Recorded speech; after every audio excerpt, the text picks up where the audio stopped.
Well, hello everybody to our, I think now 5th edition of the bikablo Global Trainer interview. Today we have with us Jill, Maike, and Charles-Louis, and I'm going to ask them to introduce themselves in just a little bit. So, as you know, these conversations are usually very casual, so we're going to operate the same way today. So Jill, why don't you start introducing yourself, where you're from, and what you do for a living? Sure. My name is Jill Langer. I'm based in Calgary, Alberta, Canada. In my work, I do facilitation, training, and learning design. And so bikablo is one of the things that I train people on. Thank you. Who's next? I can continue. So I'm Charles-Louis. I'm based in Belgium. What I do in life is basically I'm an individual coach. That means that I coach people, and I also work with companies and groups of people to make their life better at work, make them show up as themselves. And I use visual facilitation in order to show the way people or systems interact with one another, and so to let them tell stories about that. Thank you. And Maike, how about you? I'm Maike Borsboom. I live in Nijmegen, the Netherlands. Apart from being a bikablo trainer, I have my own company, and I help groups and organizations to get a clearer understanding of the projects they're working on. And the aim is often to make just transformative change into a new future which they are longing for. And often it is helping them to get a clearer picture of all the things that are in their heads, and so they can reflect together on what's in their head, put on the paper by me. Thank you. And to me, it's always interesting to hear from you how you first came across bikablo. And I still remember where I had my first conversation with you, Jill, and I'm going to talk about that. But how did you come across bikablo? Where did you learn about it? So, well, it's kind of an interesting story. So I was working at the time in a nonprofit, and actually a colleague, I was running a bunch of meetings for a volunteer program, and a colleague handed me a book called Visual Meetings. And I was just kind of, I had never seen anything like this before, but the book was kind of filled with like kind of visualizations and how you do things. And so kind of after that, I kind of went on the internet and started doing a search of like, what is this thing? And then I came across a trainer here in Canada, and I took some training from her. And when I was in the training, one of the resource books she had was bikablo. And when I was looking at it, I was like, oh, I didn't feel like I came from very much of an artistic background. And so to me, kind of the simplicity of bikablo kind of drew me into it. And then again, I kind of went down another journey of what is this bikablo company? And I came across actually Visual Friends in Australia.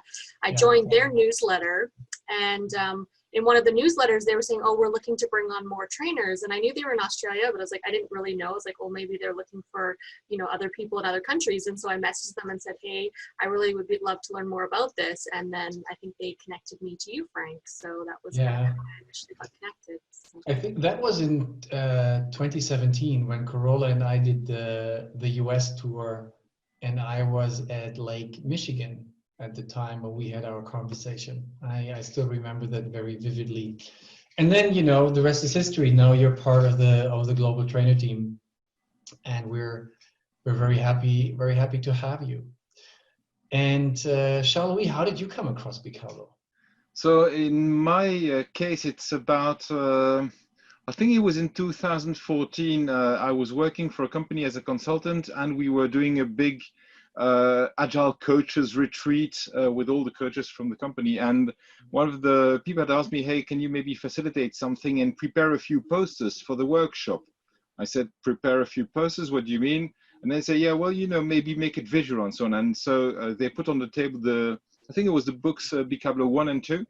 And so my goal was then to find inspiration there to make the posters kind of look good. And so it's just like Jill is, I find it extremely easy to reproduce. You know, it's like all these, well, of course, you know, it's these shapes are so simple that you recognize them. Of course, I started with maybe the more basics ones, and then a few months later, I had left that company, but an old colleague of mine said, "Hey, you know what? I went to this great training by bikablo, and you should really go there because you know it's amazing."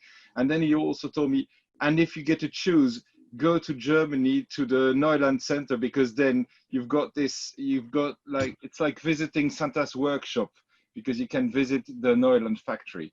And so I did, and that's where I was trained with Carola and Stefan. Had the pleasure of meeting them, and you know, bit by bit, I started using it as a trainer, putting more and more posters on the wall. And people always ask me, "Hey, where did you learn that?" And that's where I also got more in contact with you, asking whether you'd come to Belgium, and basically that's where the whole thing started, where I said, "Hey, why don't you do Belgium?" Yeah. And you taught a lot with Karina in the beginning, right? I think 1 or 2 times because she speaks Dutch and French and whatever.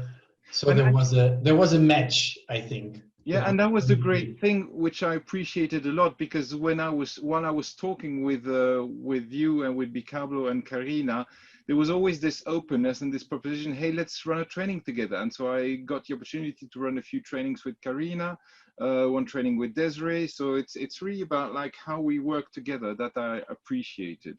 Yeah, taking the step-by-step approach sort of worked really well. Yeah. And how about you, Michael? I think at that time I was a project manager and doing some projects for the municipality here in Nijmegen, and I had to write loads of stuff, and that's not my favorite part of leading a project. And then this friend of mine, Sasha, she said like, "Oh, we're going to do bikablo training, but someone fell off the training. Can you please participate? Because otherwise we all have to pay a bit more for you. A nice opportunity." So it was really like a coincidence. And I thought like, okay. And then I took part in the training. Desiree was my trainer. And suddenly I just felt like this aha moment that I was still able to communicate complex material, complex ideas, but to do it in a different way than just a written way. And I thought, oh, this is so cool. I just want to do more of it. And first, I just used it, lots of things of doing it together with other citizens to make clearer views of what they were thinking about their own city. And then at the time, I was also an interim manager in the non-profit sector. So I've used it just loads of times just to get my team on board, to share ideas. And then I think I did this visual storytelling, so like deepening it more into it. And I think that's what was when I first met you. That's where we met, yeah, here in Cologne. Yeah. And that was the time that bikablo was like thinking like can we spread like the trainers from not just the core team trainers, but like go broader. And then we had this talk, and then, well, a few years later, I think 1 year later, I was suddenly like bikablo trainer. Yeah, and it was really like an eye opener to use this completely different way of engaging people, and it's just so cool. It's yeah. Well, you know, when we say it is so cool, maybe you have like maybe you can pick one moment or in your experience that you had with your clients in your day-to-day work rather than teaching it, because I think to the people watching this or listening to this it's more important to understand like how do you use it in your day-to-day work, and maybe there is an experience that you would like to share. So Jill, maybe you have something on the top of your head that you would like to share. Sure. So I think part of what drew me to bikablo in the first place, I think, is partly kind of like the kinesthetic approach. So I think in a digital world, people spend so much time in front of computer screens. And so part of why I'm also attracted to bikablo is this idea of how do we loop other people into the conversation. And so I do some other facilitate workshops where I incorporate games. And so historically, I would usually create a PowerPoint slide to explain, like, what are we doing? What is the agenda? You know, what is the etiquette around how we're doing something? And so I saw this as a really great way to kind of integrate the visualization into some of the other work. And I felt like it just created a different kind of atmosphere. So I was thinking of one workshop in particular where we were playing a game and people were like, it was like people said, well, when I walked into the space, it was like I stepped into another world. Like I was used to being in like my workplace, but it was so different that, like, you know, from there being posters on the wall that explain things being hand drawn, you know, and then, you know, the exercise that we did and the games that we played were fun. And people said, I felt like I was just transported to another place and I was able to think differently because of that. And so that for me was kind of an experience that really stood out as, you know, how, you know, there's so much talk these days about innovating and changing the way we do things, but to go into a space that's bland and boring or things that are always so neat and tidy, I don't think it creates that space for people to make experiments and to try and to fail. And so I kind of see that as kind of building part of the environments for how I do my training and learning. That's a great example. And I will draw into this, or I will draw from that also to add to this conversation. Shall we? What experience would you like to share? Well, there was the experience with a client a few months ago, just before we were all sent back home due to the pandemic lockdown, where it was a department where different teams had to kind of prepare feedback on how they had lived their digital transformation or agile transformation. And so one team had asked me, hey, could you maybe make a poster for us? And I said, okay, I can make a poster. And it has to be something that we co-create because I don't know your day-to-day experience. And so we started talking, and while they were talking, I was also drawing stuff. The first idea was that actually they felt like they were working some way in an agile way, but the whole world around them didn't understand them. And the first image was that they were maybe on a deserted island. So I started drawing that, and then the next image came like that, and I asked, okay, what's the outside world like? Oh, I'd say, well, they're just sailing around us, maybe like pirates and so on. And then based on that, the conversation was like, but maybe they are not like pirates. Maybe they are, because pirates is violent, and maybe they are more like they don't understand us. So actually we changed the metaphor from this deserted island on their own with people who don't understand them wanting to attack them into a way where actually they were building something for others, but they were doing it in a way where the others couldn't really understand the purpose until it was much more advanced. So by drawing it while we worked together, we were able to refine what would probably have been a metaphor that would have fallen flat, I think. Mm-hmm. So I think that's really, it was really a key experience. And also when they told their story, I think everyone was like, they hung to their words from start to end because they were using the poster to really tell their story. That was really great. And I think that's you know, great experience where I think the metaphor works, but it becomes a lot more alive if you can see it rather than if you just talk about this, you know. So the pictures become alive while they're drawn rather than while they're in our heads. Yeah. And Mike, which story can you tell us about how you have applied it and how it has worked? Well, I've applied it loads of times, but as a very clear example, a few years ago, I was working with a group of civilians, a group of professionals, and a group of people who were from municipality, and we built like this community building. And they've been talking about this project, like, I think for 2, 3, 4 years. And they just always, there's always at this point, I think people said like, oh yeah, I understand what you mean. And then that fell apart again. So they were not able to grasp. And there were loads of conflicts underneath all the time. And at one point I said like, do you permit me to make a drawing to find out what you exactly mean? So I'm always very, so I just had like this first basis drawing, like 3 groups. And they were talking about like this building. And I said like, okay, but when you've got a building, what are the fundamentals of this building? Where is it like literally built on, but also metaphorically built on? And is the door always open or is it closed? Is everyone able to come into the house? So we use this metaphor to talk about this whole concept of this community building. And they still got this poster on the wall, I know, but because it really helped them to focus and to ask the questions like, oh, what happens in the top of the building? And if we're going to add like a new thing in our community center, where do we add it on to and who's responsible for it? And so this visualization helped them to get like, to grasp the idea, not only for themselves better, but also to reflect upon it together and rebuild it in a way they all felt like comfortable with. And it was just like this, for them, this eye-opener, think like, oh my God, I had this all in my head, but I just couldn't explain it to you. But suddenly I've got this, it was not like a very specific building, but it was just like this picture helped them to talk about. And I find it always this miraculous moments when you're a visualizer, that people start to tap on your drawing. They start to sometimes even ask to use the marker, but often they just tap to find like this orientation in the whole story. And that's for me the moment I know, okay, they're engaged.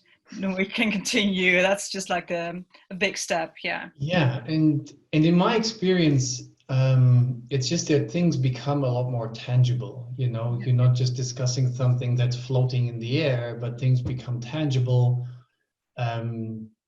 You sort of know what the other person is talking about, and that's in my experience also one of the key factors where visual facilitation, has a value add. What I do like though is what Jill said, where it becomes also sort of a way of appreciation, where you prepare something, you make it visual, you invest time, and people enter a room and they just feel like a person has spent time to prepare for that meeting. And then of course you can have the debate that some people say like, oh, I don't have time to do this because I'm spending time on more important things. And I always feel like, it's not about that. It's not an art. We're not overspending time on something, over processing in a way where you spend 5 hours on creating a poster that just looks nice. But I think you need to find the right balance of what's the value of the drawing or of the visual, let's just say, that then helps you to work together with the people that you're working with. Like, what's the purpose of this? Yeah. And I always feel that it's just inviting in a way, and it shouldn't distract people from the main topic that you're talking about, but it should just enable the work that we're doing. So, and it's funny because I had a very similar effect, and it was not visual facilitation, but I worked with Mural for the first time with a client. And it seemed to me that it didn't really matter what I was doing. They were just so fascinated by the tool that I was using, and it was just like, well, let's focus on what's important here, But it was quite fun to see that. So, well, thanks for sharing. And in my experience, it's always similar how people react to what it is that we do, and it doesn't necessarily matter where we do it, in which industry, let's just say. What I like though is that the three of you have had, let's say, a special experience because you have, you have worked cross-country or cross-cultural, maybe even. And maybe you can share something about what was, maybe special is too big a word, but what was different, or what did you learn from it? Again, maybe Jill, maybe you want to start. Like, what was your experience?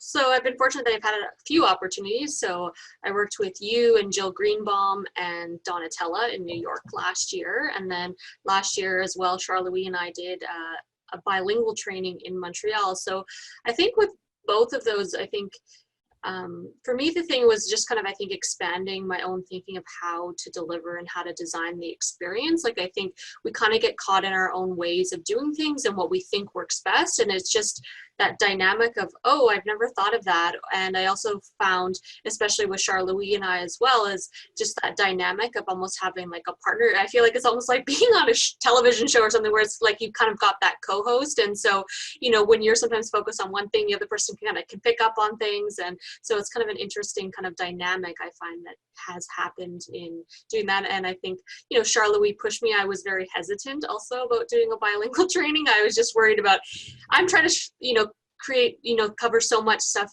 so much territory in a single day. How are we going to do this in 2 languages? But it was kind of a really great experience to do that. So, yeah. Thank you, Jean-Louis. And how was that for you? It was so much fun. So I've also trained with you, Frank, as well as with Mike and so some other trainers. And what strikes me, and I can completely follow what Jill is saying, is it gives another perspective on how we run our trainings. Because I know I've got my style, I've got my preferences, and sometimes I like to fall back on my habits. And training with other people is so much fun, and I get so much out of it. When I was with Jill in Montreal, I also found her way of doing stuff, and I could learn a lot. Also, like basic stuff. I mean, to me, it's now basic. Like, how do you travel with all those markers? You know, because it takes so much space in my luggage. And now I remember Jill's tips and tricks, and to put everything into smaller bags so that everything fits in the suitcase. And this is something that I couldn't have learned all by myself. Also, we got the opportunity with Mike, and that was also something amazing.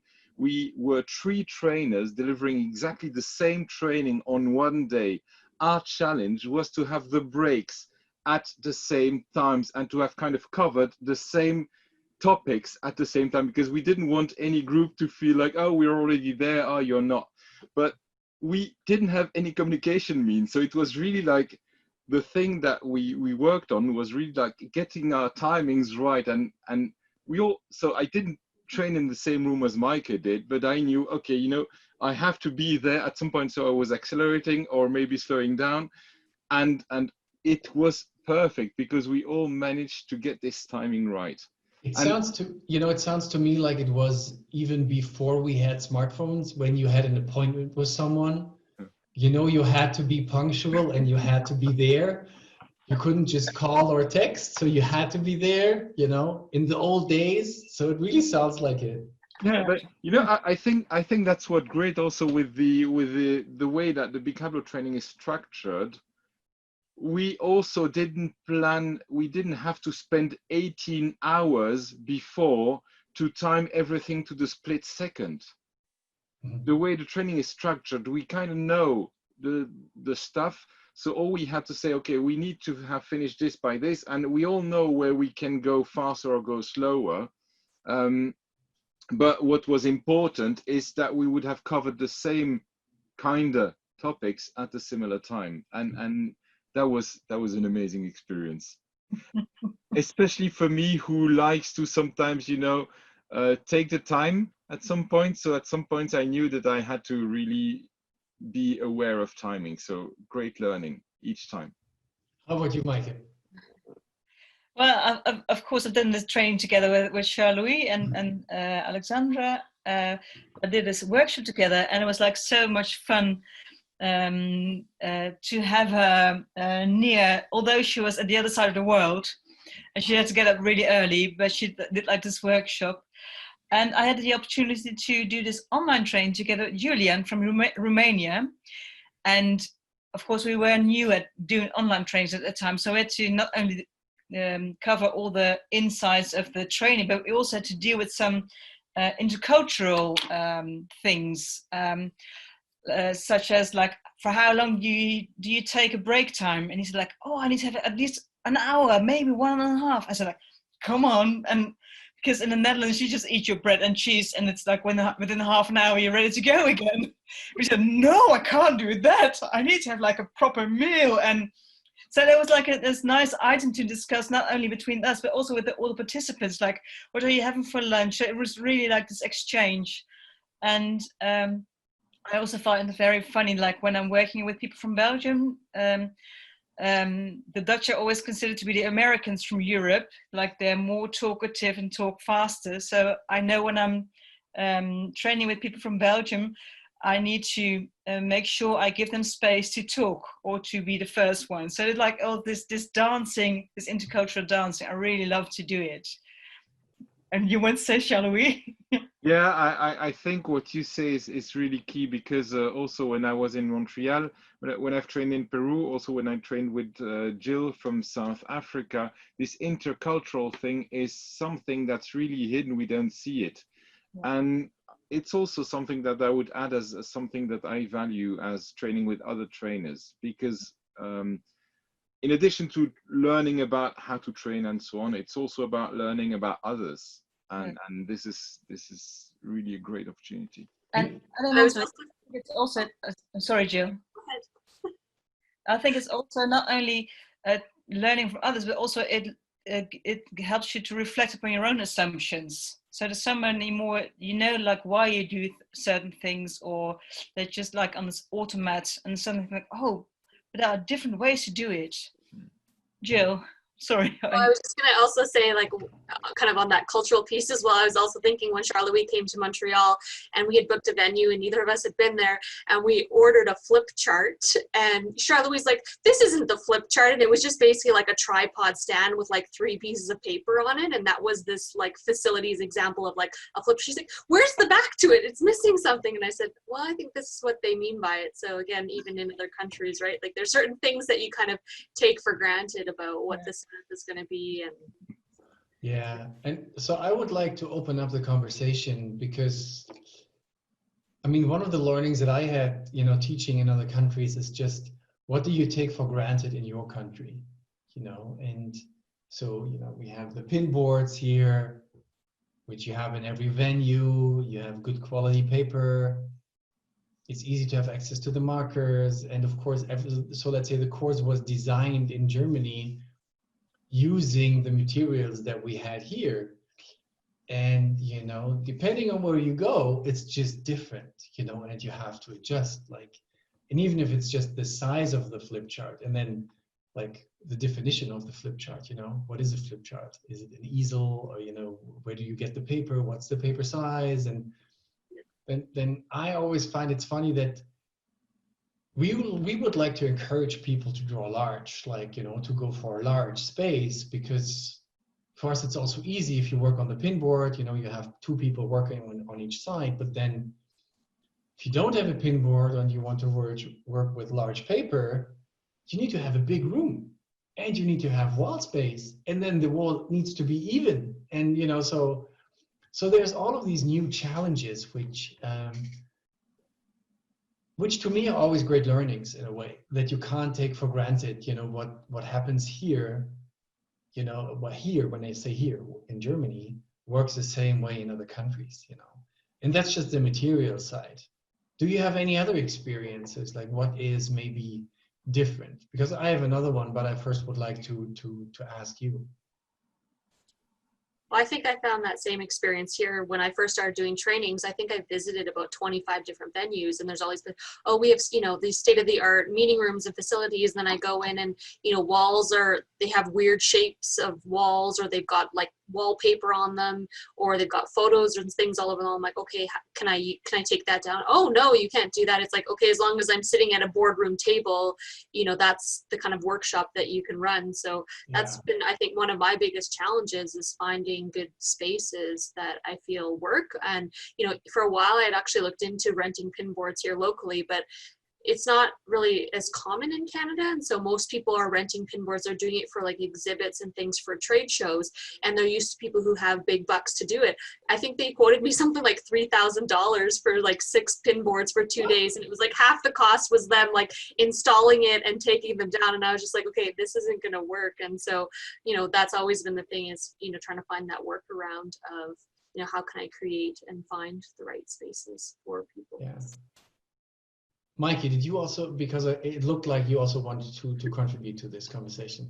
Yeah, well, I do recognize what Jill's saying about this whole like this setting up the space, but I would also like to mention like language. Like we're now talking in English, and as you know, English, although my accent may sound British, I'm not. I'm Dutch, and quite a lot of us in Europe, at least, English for us is like a way of speaking to be able to communicate with different countries. And I remember like a few weeks ago, Jill, we were in this meeting and I was like together with you and Jillian from South Africa and Jill from the US. And then suddenly they started to talk English in this level. I just couldn't understand them anymore. They were just using the very specific words. And I think like, and I had to take responsibility for my own learning and like, I just don't understand it. I just don't. And it was just so funny to suddenly feel this, like when you use English just as a way of communicating, or when English is really your mother tongue, and same, and I think that also happens within our trainer group, that we need to be aware of this issue, like that English is not the mother tongue of most of us, and it's interesting, and also like it can add some extra communication or errors. Yeah. What I quite like is when you run the visual facilitation training in a language that's not your mother tongue, it really helps that it's a visual facilitation training, because at times, no, I mean, you can draw things, or you can at least show things, because it's more of a craft than something theoretical, and that helped me whenever I taught in a language that I maybe don't feel that comfortable with. And even if it was in English, because sometimes you may take things for granted, because you think here in Germany you would use a word in English that in the US or in the UK nobody would consider to be an English word, and I'm just going to use like the mobile phone, it's called handy, so and that wouldn't necessarily work.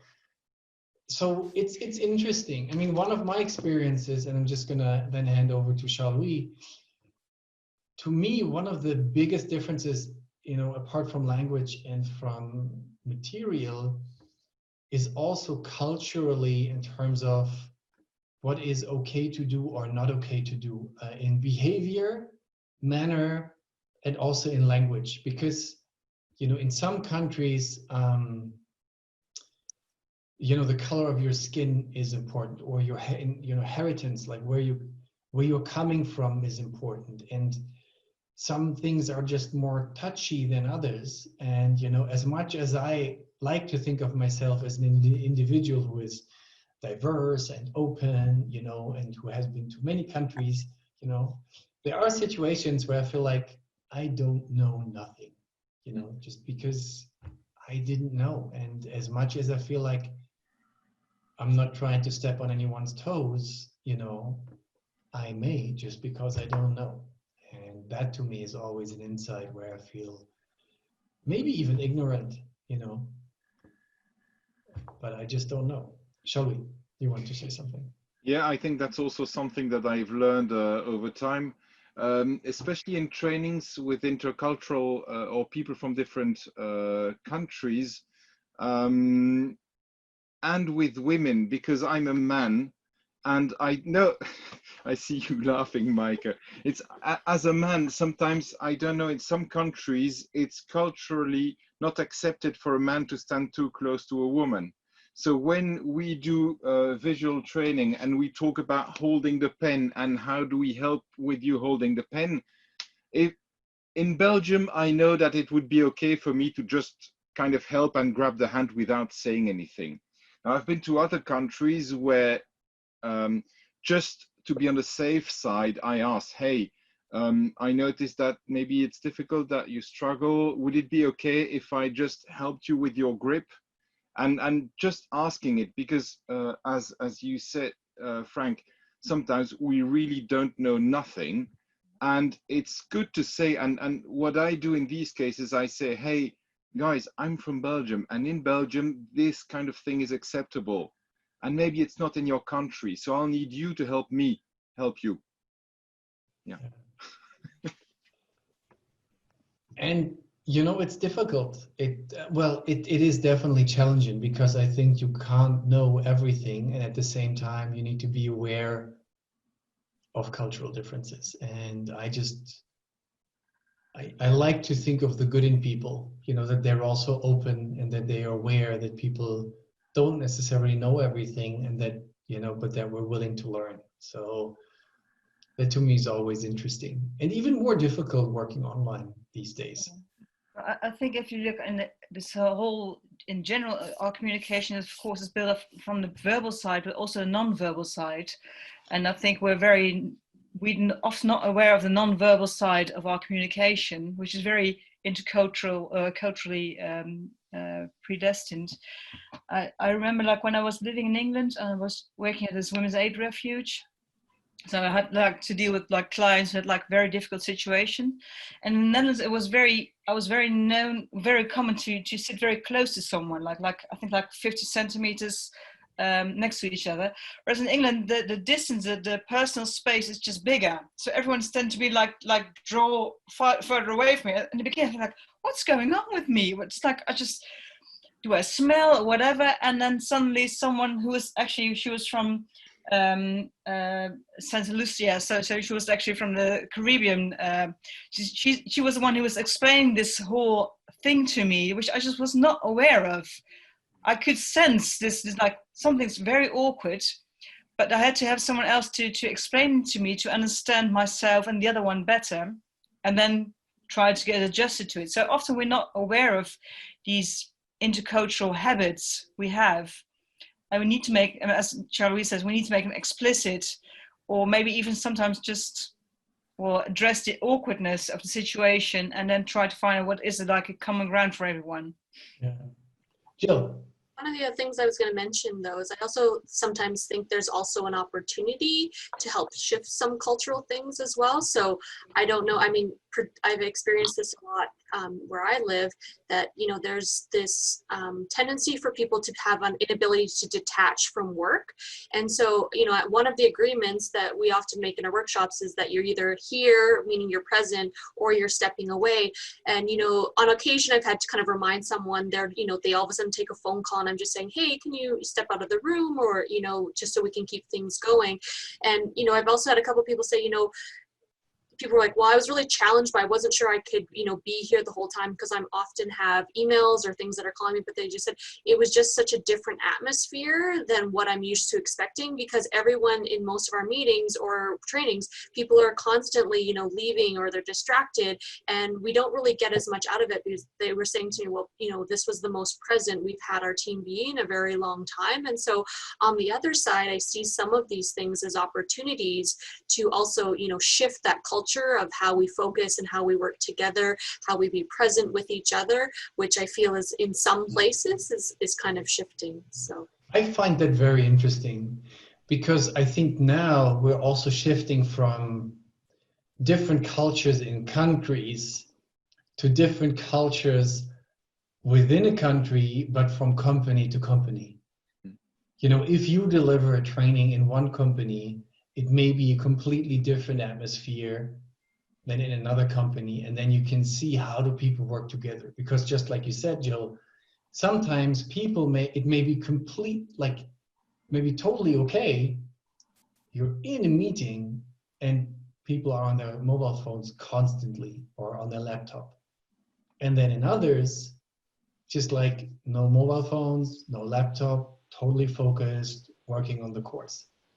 And that to me is interesting. I mean, I always think it's a great opportunity to look inside an organization while delivering the training, but to see how different company cultures are.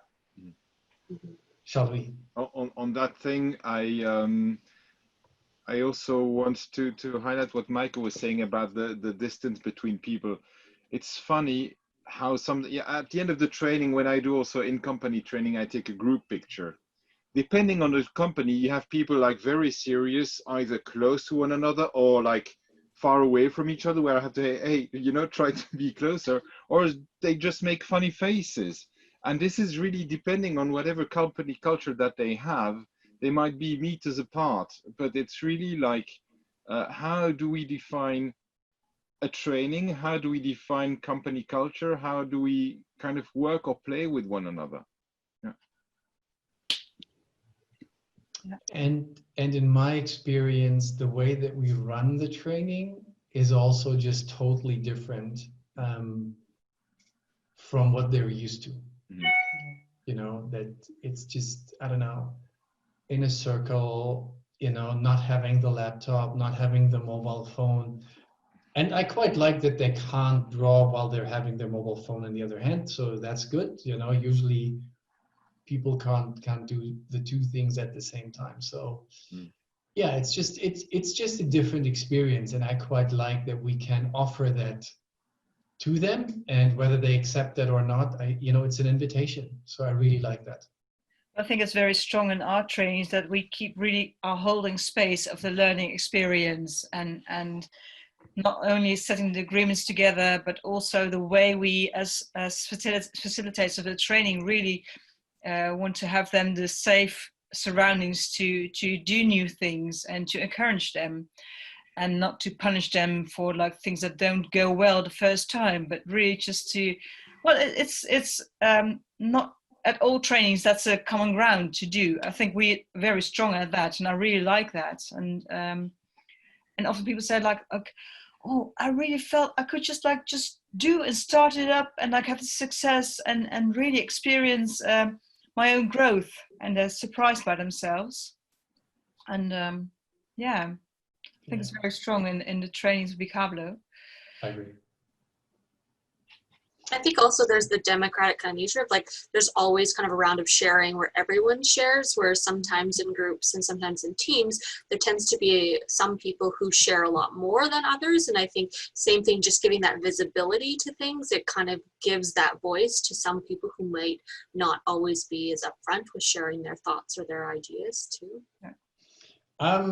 I'm quite fortunate, and I'm looking forward to it very much, that next week I'm going to have a classroom training for a very long time now.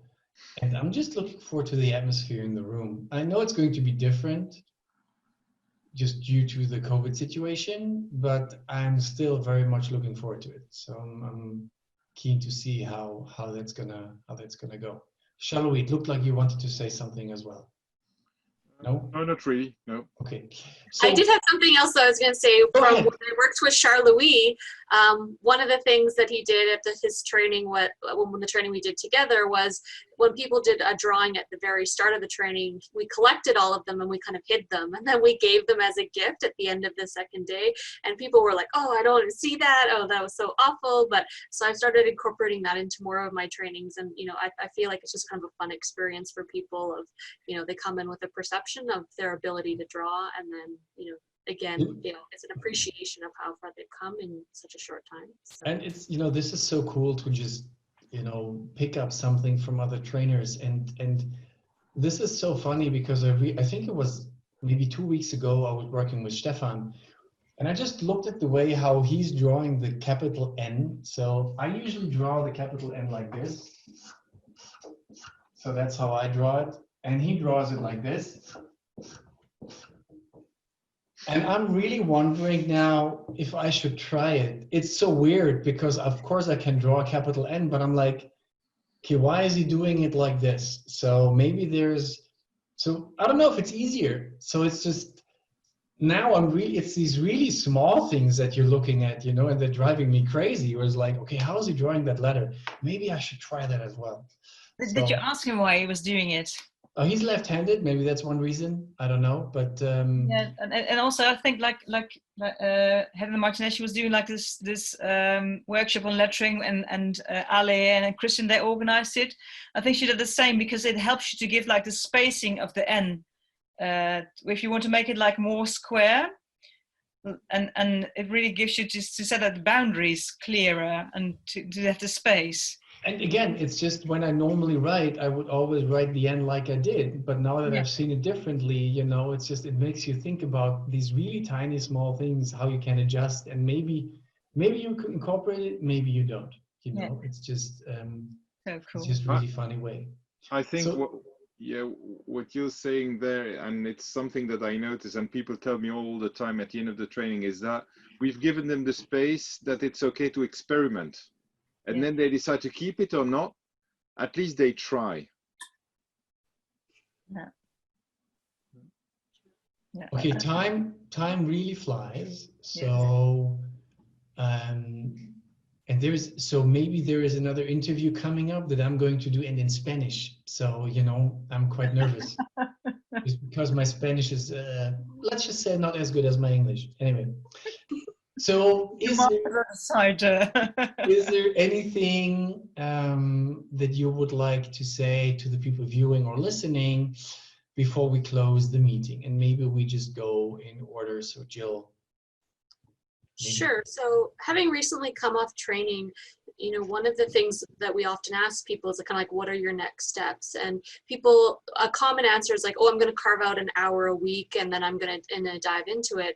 But inevitably at some point when we reconnect with people, it's like, oh, I haven't found the time. I haven't been practicing. And so one of the things that we've really been communicating is how can you find little ways of doing like one little thing every day, right? Of like drawing one icon, you know, maybe you're taking notes in a meeting and can you try a fancy headline, you know, different than what you normally would, and try and build that into your practice. And so I think, you know, that's the thing is how can you create safe spaces for yourself? So that's something I would kind of encourage people to do, and to also not do it alone. You know, Jill Greenbaum and I actually also just launched a quarterly visual jam for anyone in North America who's taken training with us. And we had about 15 people show up for our first jam, which we were excited about. And people just said it was just so great being in a space with other people, because, you know, just to bounce ideas off of, they're like, I got so much more out of 10 minutes in a conversation with somebody else than I would have ever gotten on my own. And so for me, that just kind of reinforces how, again, even, you know, doing the paired trainings of how much we can really benefit and extend our visual thinking by doing it with others. Yeah, very true. Shall we? Yeah, one thing that I would add is, and I was reminded to it by Jill's comment about how we show the people their first drawing at the end of the training. And it's really this, be kind to yourself and know where you come from. You might have followed the training 2 weeks, 2 months, 2 years ago, and then say, okay, I should have practiced more. I think what's important is to say, okay, but now what's your skill set? How are you doing it? And how is it compared to what was before? And so, yeah, be kind to yourself. Yeah. Thank you. And Mike. Yeah, I think it's important, as Jill said, to take things in small steps, and to, like, if you want to visualize, you can also draw up your grocery list, like if you go into the shop, or when you look around, what are the basic shapes that you see, how to draw a cup, or if you want to have dinner, draw a plate and just write words what you're going to eat. So it's just to incorporate it in your day-to-day life and making small steps, and yeah, just have fun with it, I would say, and just dare to do things like, and I really love, like, last week we had like this on the WhatsApp, like, how do you draw a dragon? And just do it. Just draw it, and then compare and look, and yeah, be brave. Yeah, one thing, and when Jill said, you know, like, how can you invest some time and practice? I recently wanted to experiment with the icebreakers for online gatherings by Bright Pilots and Ben Crothers, which I really appreciate. So it's great work. And one of the questions is, like, if you had an extra hour every day, you know, how would you spend it? And we did this for a check-in. And to be honest, you know, my answer was nothing will change. Because, and again, this is just me, it's my personal opinion, but if I don't prioritize something right now in a way that I feel it's important, usually the extra time that you have will be eaten up by, for example, work, you know, and that may be a fortunate thing or an unfortunate thing, but my immediate answer was, nothing will change because I will just work more, you know, and that's unfortunate. So to me, it was just a learning to say, hey, if there is something important that I would love to do in that extra hour, I should actually prioritize it now. You know, I should not wait for that hour to appear, because it won't. No, it just won't. So thank you very much for taking the time. To me, it was awesome because, you know, again, we can spend time together, we learn a little bit from each other, we see different perspectives. And I do hope that we also, you know, add a little bit of value for those who are listening or viewing. And to me, the most important part is really that people, I don't know, get to know us a little bit better and maybe have taken part in our trainings or would like to take part in our trainings, but it's more getting to know each other a little bit. So thank you very much for that. Okay, you're welcome.